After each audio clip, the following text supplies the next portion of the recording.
Maraknya kasus bullying atau tindak penindasan yang Video terjadi di bullying atau lingkungan pendidikan perundungan yang seperti sekolah. dilakukan oleh sejumlah remaja SMP putri negeri di di bawah umur Malang, di Jawa Cilacap, Timur yang Jawa diduga Tengah menjadi viral korban media kasus sosial. ini dengan memanggil sejumlah pihak Bullying pihak merupakan sekolah para ekspresi remaja menyimpang ini. pada anak dalam upaya pencarian jati diri, peran pendidikan di keluarga dan sekolah sangat diperlukan sebagai penyeimbang.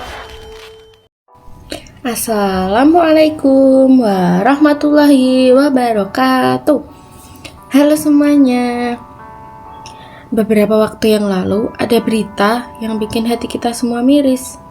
Seorang siswa SMP di Grobogan, Jawa Tengah yang berinisial ABP umur 12 tahun meninggal dunia. Diduga karena dia menjadi korban bullying oleh teman-temannya. Sekolah yang seharusnya jadi tempat aman buat belajar dan tumbuh, malah berubah jadi tempat terakhir bagi seorang anak, dan dia harus kehilangan hak hidupnya. Nah, menurutku ini bukan cuma tragedi satu anak, tapi tanda kalau kita sebagai masyarakat masih gagal dalam melindungi anak-anak. Bullying itu bukan hal sepele, bukan candaan anak sekolah.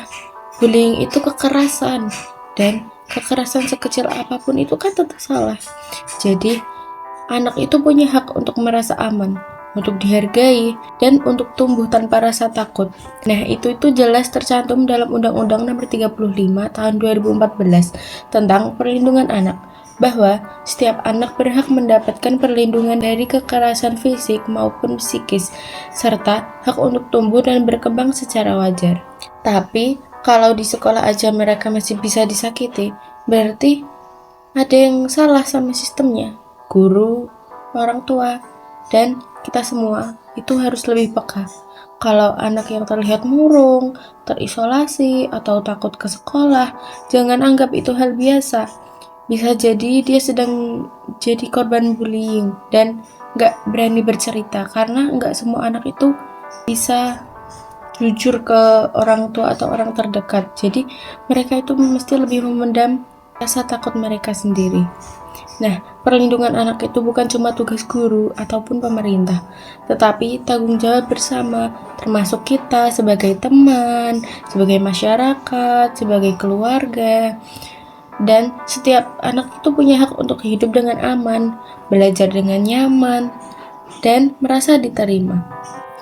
Ketika satu anak kehilangan hak itu karena bullying, berarti kita semua ikut gagal. Kita harus berhenti menormalisasi kekerasan sekecil apapun, karena nggak ada alasan yang bisa membenarkan tindakan menyakiti orang lain, apalagi menyakiti anak. Nah, buat aku, tragedi seperti ini harusnya jadi titik sadar.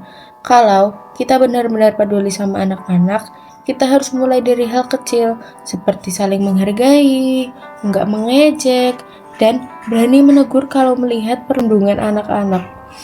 Anak-anak berhak tumbuh dengan rasa aman, bukan ketakutan. Dan semoga nggak ada lagi anak yang harus kehilangan masa depannya hanya karena dunia dewasa terlalu terlambat bertindak.